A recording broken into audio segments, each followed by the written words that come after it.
Welcome back to the Pegtop Rules Slide Guitar Theory course. This is session 4.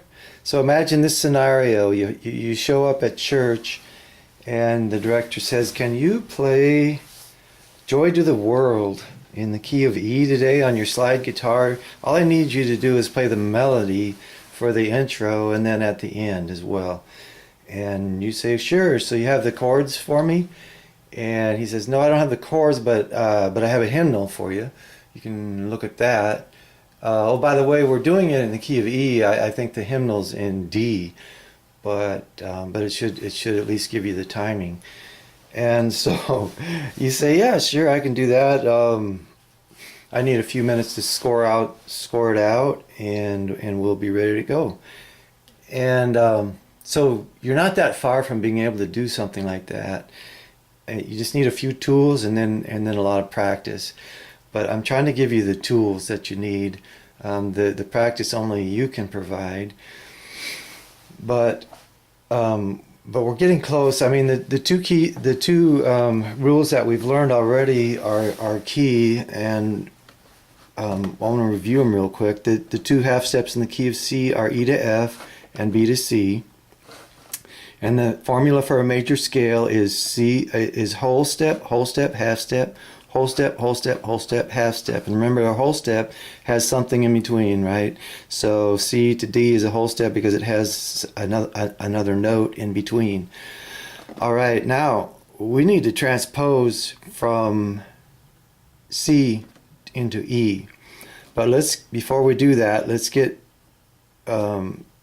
the scale degrees firm in our minds. All right, so in the key of C, the scale degrees are just simply the numbers of each note. So C is 1, D 2, 3, 4, 5, 6, 7, and then back to 1.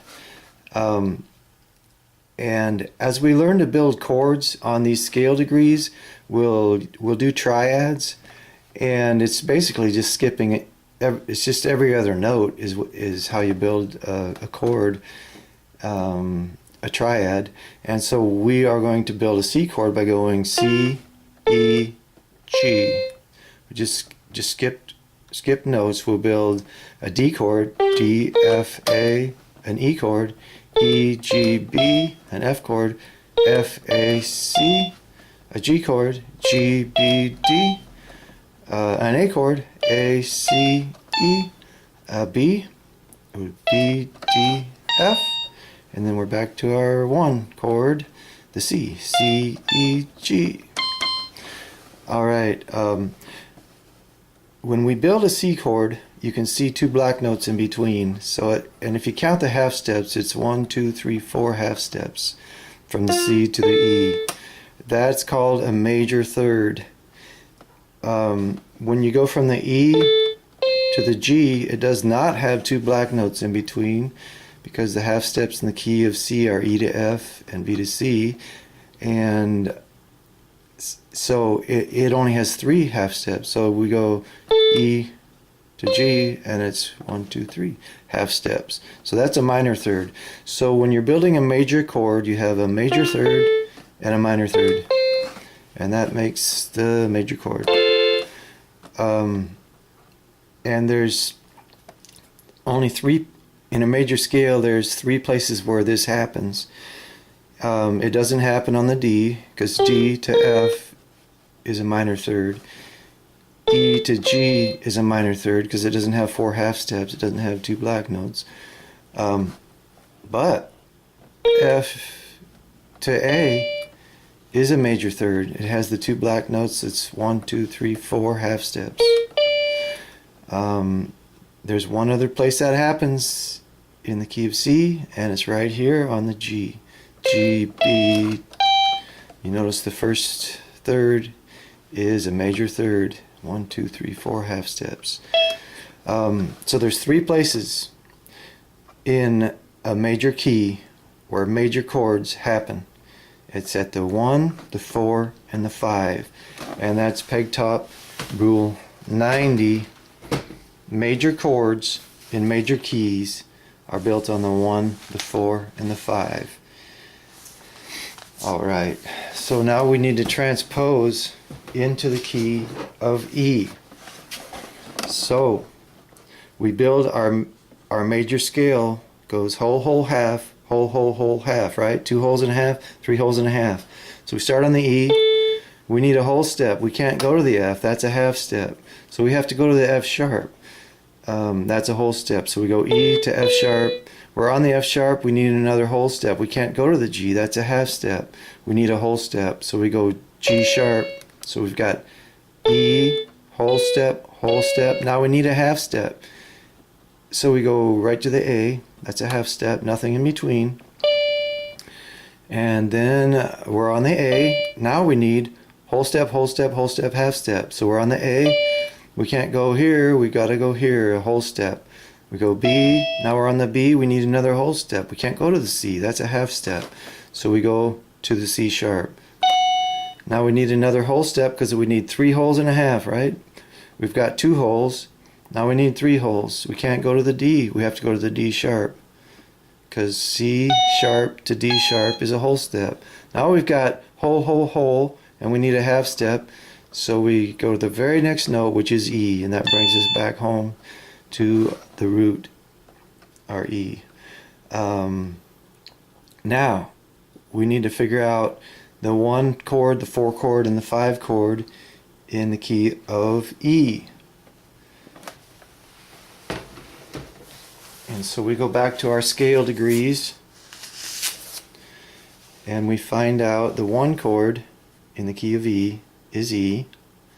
The 4 chord in the key of E is A. And the 5 chord in the key of E is B. So we know that the key of E has 4 sharps, and we know that the 1, the 4, and the 5 chords in the key of E are going to be E, A, and B. So we've shown up at church. He wants us to do something that we weren't prepared for, but so we need to make some. We're going to write this out for ourselves because we have a little bit of time before Sunday school, and I might even have to show up a little bit late to Sunday school because we know we need to score this out just to make sure we don't make any mistakes. So, and we don't have any staff paper, so we're going to make some. And I hope you'll do this with me because otherwise you're just going to be bored watching me do it. And also because I want you to practice this so that you get good at it and get fast at it. So we need 5 lines. 1, 2, 3, 4, 5. We need a treble clef. Remember, it wraps around the G line. We need 4 sharps. So here's the G. We know we need an F sharp. So we're going to count up from the G line to the F. Okay, G, A, B, C, D, E, F. This line is F. So we put a sharps there, and that means anywhere in this song, the F is going to be sharped. All right, we had a G sharp.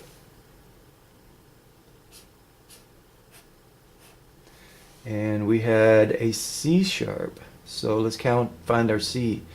G, A, B, C. We had a C sharp. And we had a D sharp. So we're on the C, so we know that the D is just right here. And this is the order they appear in on a musical staff. All right. Now, we know the 1, 4, and 5 are going to be, we'll just count them on our fingers. E, it's not F, it's not G, it's A, and it's B. The 1, 2, 3, 4, and 5 in the key of E are E, A, and B. So let's do an E triad here.